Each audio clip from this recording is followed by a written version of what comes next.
Jo, dámy a páni, ja vás zdravím, vítam vás, sme na Slovensku hodne daleko, vyzerá 250 km, je to masaker a tady mám nejakú reštauráciu, tak idem sa na to pozrieť, uvidíme. Takže začínáme, dámy a pánové přátelé. Je toho tady viac, takže môžete sa tešiť, ako vždycky, bude to masaker. Tak Urbex, Milo, co na to povieš? Je to příjemné, no, je to takové, no, je to příjemné. Je to také pekné v prírode, Přírodě, přesně. vyzerá to dobré. Takže hodíme.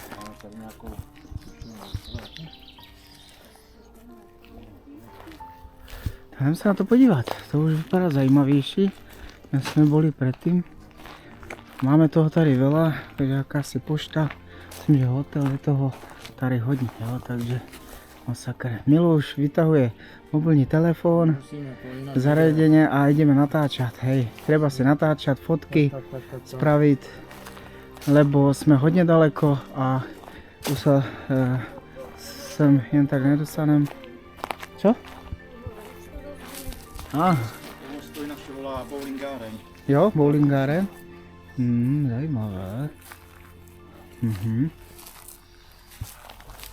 Dobre.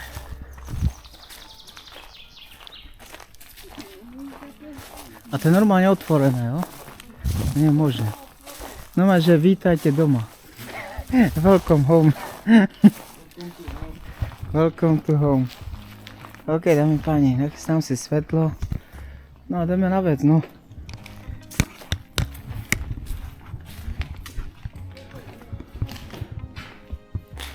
No, tak toto je zajímavé. Vyzerá to dobré. Vyzerá to... No a nie, tak ako som hovoril, vyzerá to dobre, ľubí sa mi to tady, páči, hej. Kedy si to reštika bola dobrá v provozu, hej, išlo to tady veľa návštevníkov, toto dobré rezne, hamburgery, vieš, ako to je, ohne alkoholu a tak rôzne, no. Tady to vyzerá akože zaujímavo, neviem, čo to tady bolo.